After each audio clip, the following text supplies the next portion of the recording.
नाज़रीन, फलस्तीन में गजा के मासूम महसूर बच्चों के लिए ग्लोबल स्मूथ फ्लोटेला जो कि इमदादी सामान लेकर गजा की जानिब रवां दवा है, वो यूनान के साहिलों पे पहुंच चुका है। वहां पे इसराइल की जानिब से कुछ ड्रोन्स हमले किए गए और उनके ऊपर कुछ जहरीला केमिकल भी फेंका गया। ग्लोबल स्मूथ फ्लोटिला की ताज़ा तरीन सूरत हाल क्या है? क्या ये लोग पहुंच पाएंगे गजा तक या नहीं?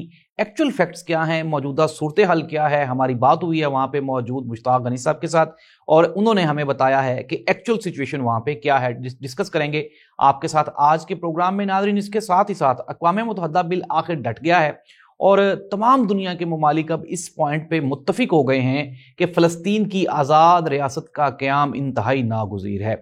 नाज़रीन, इसराइल की जानिब से एक बहुत बड़ा स्टेप उठाया जा रहा है जिससे ख़तरा है कि ये जो अमन है दुनिया का ये बर्बाद हो सकता है। ये खतरा क्या है डिस्कस करेंगे आज के प्रोग्राम में। डोनाल्ड ट्रंप इसमें अहम किरदार अदा कर सकते हैं, किस तरह से, वो भी डिस्कस करेंगे आज के प्रोग्राम में।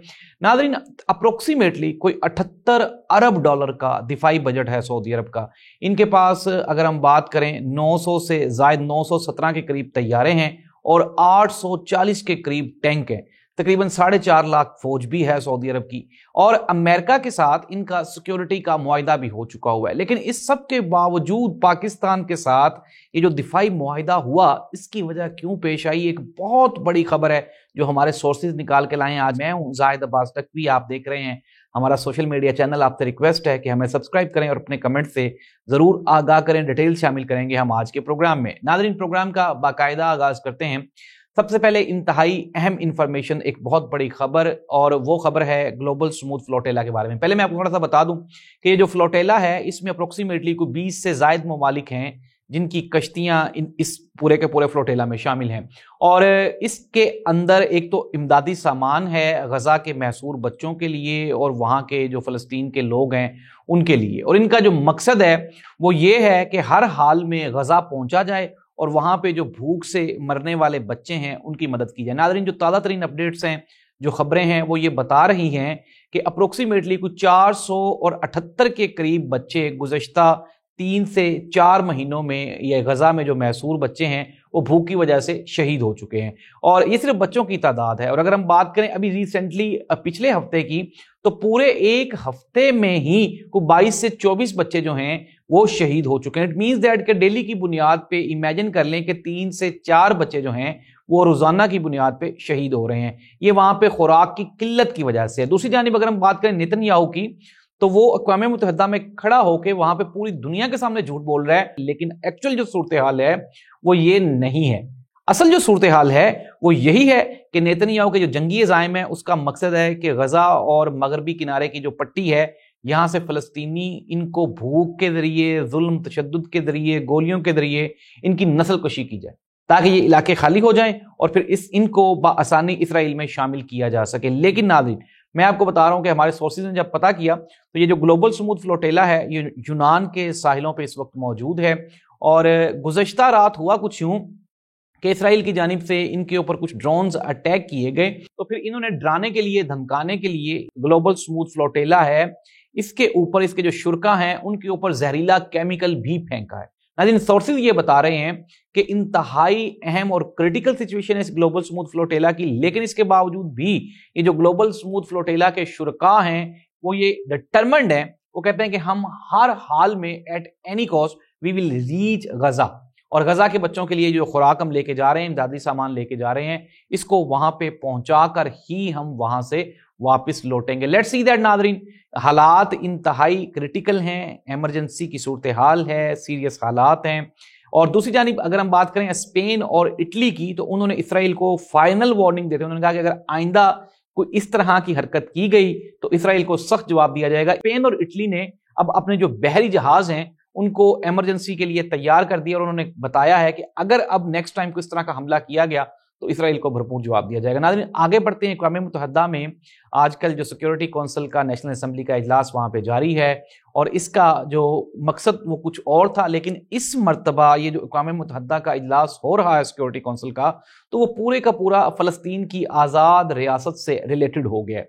और दुनिया भर के ममालिक अब इस चीज़ पर मुत्तफिक हो गए हैं कि एक आज़ाद फ़लस्तीनी रियासत ही मशरिक़ वुस्ता की ये जो ख़राब सूरत हाल है اس کا حل ہے۔ گزشتہ شب جب نیتن نے تو وہاں پہ جتنے بھی ممبران تھے انہوں نے نہ صرف اجلاس کا بائیکاٹ کر دیا بلکہ اینٹی اسرائیل انہوں نے نعرے بھی لگائے، اور انہوں نے نیتن کو یہ کہا کہ یہ جو بندہ ہے یہ وہاں پہ بچوں کی، معصوم بچوں کی اور بے گناہ انسانوں کا وہاں پہ جو خون ہے وہ اس کے سر ہے۔ ناظرین، یہ ایک انتہائی کریٹیکل سچویشن ہے کیونکہ امریکہ بھرپور سپورٹ کر رہا ہے نیتن کی پالیسیز کو، اسرائیل کو، لیکن اس کے باوجود بھی پورے کا پورا یورپ، مغربی دنیا، مڈل ایسٹ اور تمام اسلامی ممالک اب اس بات پہ متفق ہو گئے ہیں کہ آزاد فلسطین ریاست کے ساتھ کھڑا ہونا وہ وقت کی ضرورت ہے۔ اگر اسرائیل کو نہ روکا گیا تو یہ پوری دنیا کا امن تباہ کر دے گا۔ ناظرین، میں آپ کو بتا چکا ہوں کہ فرانس، کینیڈا، آسٹریا، پاکستان، یمن اور اس کے علاوہ مڈل ایسٹ کی جتنی بھی کنٹریز ہیں وہ ساری کی ساری فلسطین کو ایکسیپٹ کر چکی ہیں۔ گزشتہ دنوں نیتن نے جب خطاب کیا تو اس میں نے بتایا کہ یہ جو تمام لوگ ہیں یہ دہشت گردوں کو سپورٹ کر رہے ہیں، اگر ہم اپنی آزادی کے لیے نہیں لڑیں گے تو یہ جو فلسطین کی آزاد ریاست ہے یہ دنیا کے لیے خطرہ بن جائے گی، لیکن اس کو پوری کی پوری دنیا نے ناظرین ریجیکٹ کر دیا۔ اب ہم آ جاتے ہیں ایک انتہائی اہم انکشاف کرنے جا رہے ہیں ہم آپ کے ساتھ، ایک انتہائی اہم خبر ہے۔ اگر ہم بات کریں سعودی عرب کی تو اپروکسیمیٹلی کوئی 78 ارب روپے کا ان کا بجٹ ہے اور 940 کے قریب طیارے ہیں، 870 ٹینک ہیں اور اپروکسیمیٹلی کچھ 4,57,000 کی فوج ہے، جس میں سے 2,57,000 ایکٹیو فوجی ہیں اور بقایا انہوں نے سٹینڈ بائی رکھے ہوئے ہیں۔ اس میں جو میکسیمم تعداد ہے وہ زمینی فوجیوں کی ہے، پھر اس کے بعد ان کے پاس 20,000 سے زائد جو ایئر فورس کے لوگ ہیں اور اپروکسیمیٹلی کوئی 18,000 بحری فوج کے ان کے پاس جوان بھی موجود ہیں، اور اپروکسیمیٹلی کو جو بقایا جو لوگ ہیں جو فوجی ہیں وہ سٹینڈ بائی ہیں۔ تو ایسی صورتحال میں پھر دوسری بات یہ ہے کہ امریکہ کے ساتھ دفاعی معاملات بھی ہیں، اور اگر ہم بات کریں امریکی فوجی اڈے کی تو وہ بھی سعودی عرب میں موجود ہے، لیکن اس کے باوجود بھی پاکستان کے ساتھ دفاعی معاہدہ کیوں کرنا پڑا؟ اب اس کی وجہ کیا ہے؟ ناظرین، آپ کو یاد ہوگا کہ قطر میں بھی ایک امریکی ہوائی اڈا موجود ہے، اور جب ایران کی جانب سے میزائل داغے گئے تھے قطر پہ تو اس وقت کیا ہوا تھا کہ انٹرسپٹ کر لیا گیا تھا ان میزائلز کو، لیکن اس مرتبہ جب اسرائیل نے میزائل داغے تو امریکہ نے ان کو انٹرسپٹ نہیں کیا بلکہ ان کو اہداف کا نشانہ بنانے دیا گیا۔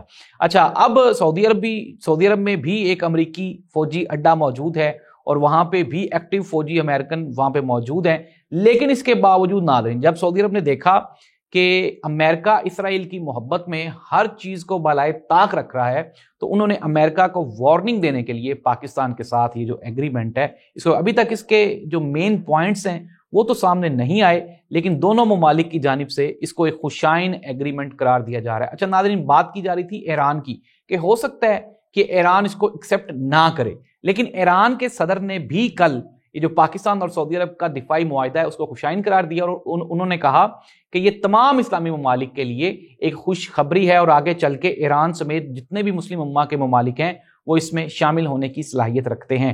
تو ناظرین، یہ تھیں اب تک کی تازہ ترین اطلاعات، خبریں۔ جو گلوبل سموتھ فلوٹیلا ہے وہ رواں دواں ہے، غزہ پہنچنے والا ہے۔ اس کے ساتھ ہی ساتھ اقوام متحدہ کا جو اجلاس ہے وہ آزاد فلسطین ریاست کا قیام، اس میں ناگزیر یہ ایجنڈا بن گیا ہے، نعرہ بن گیا ہے، اور تیسری جانب جو پاکستان نے سعودی عرب کے ساتھ ایگریمنٹ کیا ہے وہ آگے چل کے پوری مسلم امہ کا ایگریمنٹ میں کنورٹ ہونے والا ہے، تبدیل ہونے والا ہے۔ اس دعا کے ساتھ کہ اللہ تعالیٰ پوری کائنات کو اپنے حفظ و ایمان میں رکھے۔ اللہ حافظ۔